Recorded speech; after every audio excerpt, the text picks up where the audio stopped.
35e. Je vérifie que j'ai rien oublié. T'as pas les lumières, la maquilleuse? On n'a pas assez de moyens, tu sais bien.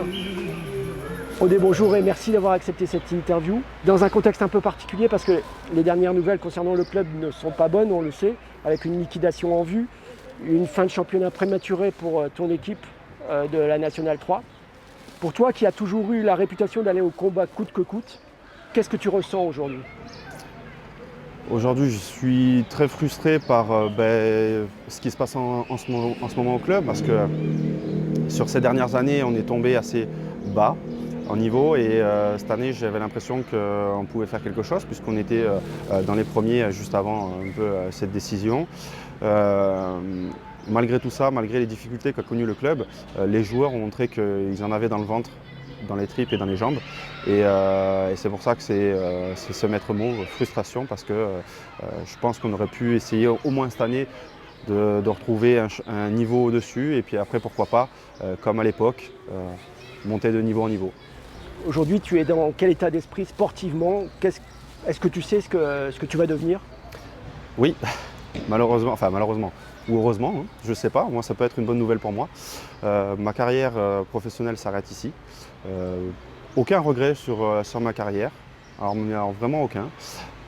J'ai vécu de très bonnes choses et de très mauvaises, mais pour rien au monde je la changerai. J'ai eu la carrière que je pense je méritais dans les bons côtés et dans les mauvais aussi. Mais aujourd'hui, au niveau professionnel, je parle. Ce n'est pas dit que d'ici juin, parce que je ne pourrai pas réintégrer un club avant ça, je ne reprenne pas dans une petite équipe. Ça fait quand même quelques années que j'y réfléchis, notamment par rapport aux blessures qui m'accablent depuis quelques temps. Mais en dehors de ça, voilà, le monde du foot est un monde particulier qui a ses bons côtés et ses mauvais comme dans tout un chacun et dans toute entreprise. Mais voilà, moi j'en ai fait le tour et voilà, pour les bons et les mauvais côtés, je préfère m'arrêter ici.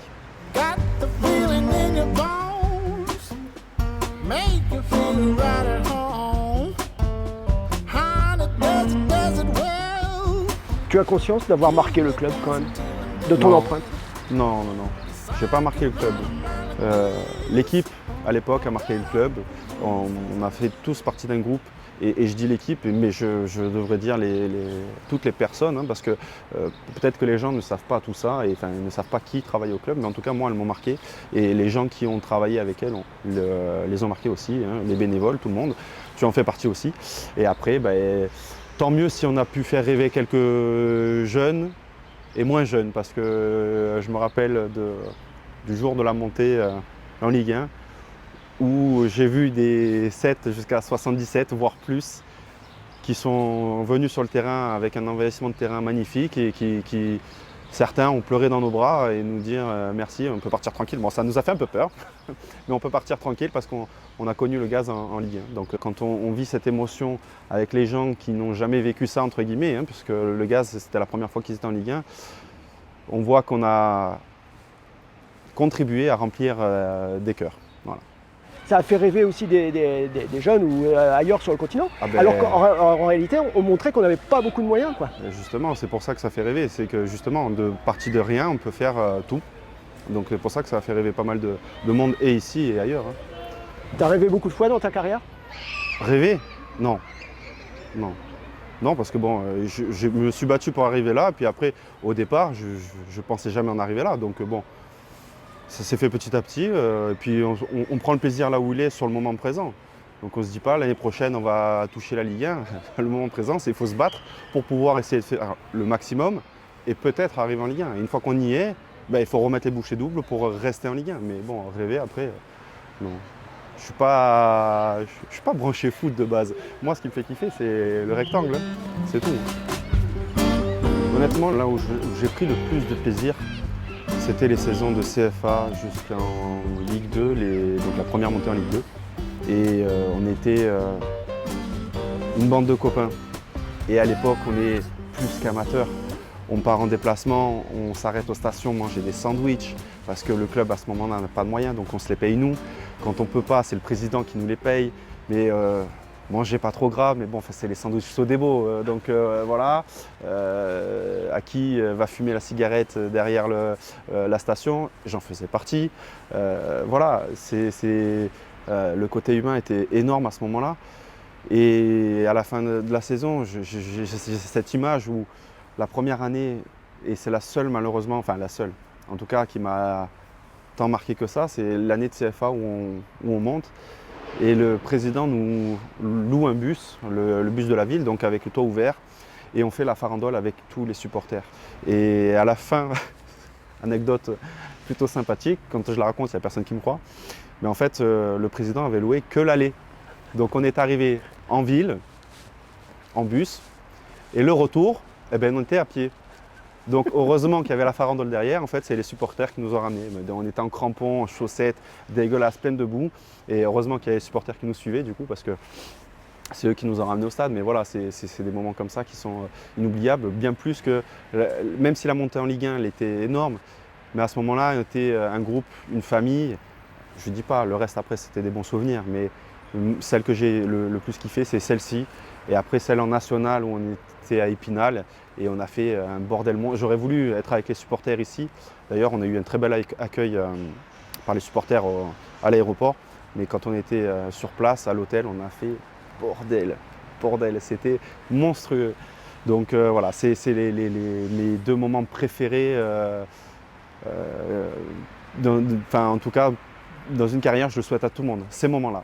Alors justement, je voudrais que tu écoutes ça en fait. Tiens. Bah, si tu voulais me faire chialer, ça ne marchera pas. Non. Tu n'as plus qu'à appuyer sur lecture. Ça va. Salut Rodé, mon ami, mon frère. J'espère que tu vas bien. J'ai appris que tu allais mettre fin à ta carrière. Malheureusement, à cause de ce qui se passe au club, j'en suis le premier attristé.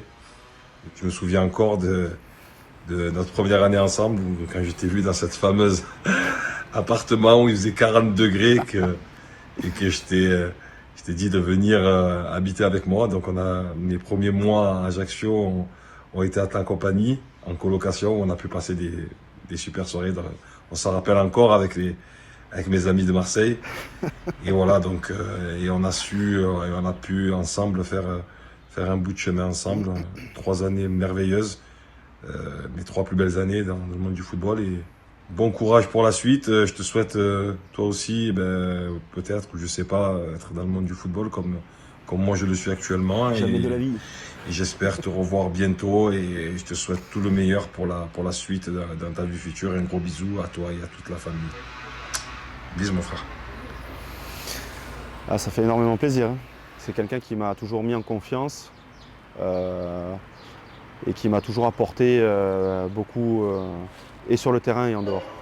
J'ai toujours eu la chance, en tout cas ici, dans ce club, d'avoir des partenaires à côté de moi dans la charnière centrale, très bienveillants et qui m'ont souvent pris sous leur aile, parce que la plupart du temps ils étaient plus âgés, parce que j'ai eu donc Fred Danjou la première année, après Ibrahim Rachidi dit Bouillon pendant 2-3 ans, et après il y a Jérémy Bréchet derrière qui est arrivé aussi. Donc voilà, c'est des très très bonnes personnes qui m'ont pris sous leur aile.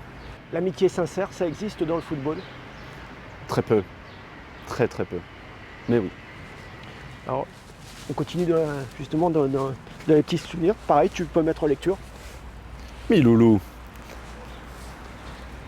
Salut Rodé, un petit message pour te féliciter déjà d'un de ta carrière, de deux les moments qu'on a passés ensemble et surtout aussi tous ces moments qu'on a pu apporter et nous apporter aussi en tant que joueur, en tant qu'homme au GFCA. Tous ces bons moments qu'on a passés, c'est-à-dire j'ai quelques anecdotes comme cette montée en Ligue 2, la première, cette épopée en Coupe de France et aussi ton amour pour le football, c'est-à-dire que tu connais aucun joueur, c'est-à-dire que tu sais rien du football, mais en tout cas j'ai été très très très content de partager ces moments avec toi. Tu m'as bien fait rire sur certains moments et puis tu as été un coéquipier exemplaire, donc je tiens à te remercier de tout ça et j'espère que pour ta vie future, c'est-à-dire dans le monde du travail, dans le vrai monde, la réalité, tout se passera bien. Et j'espère te revoir, puisque comme on vit dans la même ville, donc j'espère te revoir à bientôt. À bientôt, ciao. C'est un grand monsieur, petit par la taille, mais grand quand même. Et donc du coup, voilà, on ne peut que le respecter et se lier d'amitié à ce genre de personnes. Alors, il parle de ton amour du football parce que tu ne connais aucun joueur, rien du football. C'est ça. Il me connaît bien. Hein. Non, Tu sais combien de matchs tu as joué avec le Gaz? Oh là, non, pas du tout. 225 matchs en championnat. D'accord, Ça te fait quand même donc 11 saisons. c'est pas mal. Comment c'est possible de faire autant de saisons et de prendre autant de plaisir et dès que tu sors du stade, le foot ne t'intéresse pas au final? Ben parce que j'adore le sport, mais derrière un écran, c'est horrible. Ça me fait chier, mais alors, à un point. Donc voilà, donc je ne supporte pas regarder n'importe quel sport à travers la télé. Et notamment dans les stades non plus. Hein. Si ce n'était pas mon équipe que je venais voir jouer, je ne venais pas voir un match, hein, même en direct.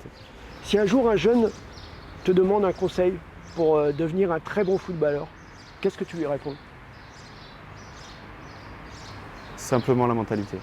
D'avoir une mentalité de tueur et j'ai ma version à moi hein, d'être compétiteur, c'est qu'à un moment donné, tu es compétiteur, c'est à l'entraînement, c'est tous les jours, c'est je perds un duel, je perds un petit match, une opposition, voilà, même un sprint, je perds contre mon adversaire et j'ai la rage, j'ai envie de gagner. Donc c'est ça pour moi être compétiteur. Et aujourd'hui, les jeunes le sont beaucoup moins, c'est vite les bras et nous à l'époque c'est ce qui nous a fait notre force parce qu'il n'y avait aucun Zinedine Zidane, aucun Ronaldo, il n'y avait personne, on était tous inconnus au bataillon, on l'est encore aujourd'hui mais on a réussi à faire notre petit bout de chemin. Mais à l'époque voilà, il y avait juste des morts de faim avec des dents qui touchaient le sol, qui rentraient même dans le sol tellement on avait faim. Je me rappelle à l'époque de Mika Seman, Ibrahim Rachidi, Louloui, Anto Collinet, il était déjà avancé dans l'âge le pauvre, mais il avait des dents encore plus longues que certains jeunes. Et si aujourd'hui, peu importe que ce soit dans le football ou dans une carrière professionnelle, si tu n'as pas les dents longues, tu n'arrives à rien pour moi. Ils vont faire peut-être un petit morceau de carrière, mais ils n'auront jamais la carrière qu'ils auraient pu avoir avec le talent qu'ils ont déjà. Parce qu'il y en a beaucoup, malheureusement, qui sont dans le football, qui ont énormément de talent, une vision de jeu et tout, mais qui soit pas de cerveau, soit un manque de compétition. Tu as des enfants, 2. tu leur as transmis cet esprit de compétition, tu penses? J'essaye surtout avant la compétition de leur donner des valeurs dans la vie, le respect, la gentillesse, le respect des autres, le respect de soi. Je mets un point d'honneur, malheureusement, avec mes enfants je suis très très sévère sur ça et aujourd'hui de temps en temps ils m'en veulent un peu. Mais voilà, peut-être qu'un jour ils me remercieront parce que ça fait partie d'un petit moment que j'ai eu ici au Gaz où ça allait pas forcément bien à ce moment-là dans ma carrière et on ne me faisait pas jouer. Bon, j'avais rien contre personne, mais c'est un peu ces valeurs qui m'ont un peu sauvé parce que les supporters sont allés voir les dirigeants à cette époque-là pour dire que je méritais ma place et que je méritais une chance. Et parce que j'avais des valeurs et des principes et que j'ai toujours été proche des gens et j'ai toujours été honnête, en tout cas j'ai toujours essayé d'être au maximum honnête et respectueux, c'est ce qui a plu aux supporters et c'est un peu ils m'ont renvoyé l'ascenseur. Donc c'est pour ça que je mets un point d'honneur à inculquer ça à mes enfants plutôt que la compétition, mais j'espère qu'ils seront compétiteurs dans la vie. Alors on a commencé cette interview en parlant du fait que le championnat pour la N3 se terminait. On a un sursis pour les jeunes. On espère beaucoup en fait de cette jeunesse pour qu'elle reconstruise quelque chose. Tu en penses quoi en fait? Ben déjà, je tiens juste à dire un mot, c'est un très grand bravo aux gens qui se battent encore. Et j'espère de tout cœur que les jeunes, on va pouvoir garder ce club ouvert, cette identité, parce que ce serait tragique et dramatique, ayant connu le haut au moment où on était en Ligue 1 et aujourd'hui le bas, mais ce serait énormément dommage de descendre encore plus bas et qu'il n'y ait plus de club, plus cette identité, plus ces valeurs. Et donc j'espère de tout cœur qu'ils arriveront à sauver le club. et on aura l'occasion de te retrouver à Mezzaville. J'aime pas regarder les matchs. Mais pourquoi pas, de temps en temps, on essaiera de venir voir un peu comment ça se passe. Merci beaucoup, Rodé. Merci à toi, Bertrand.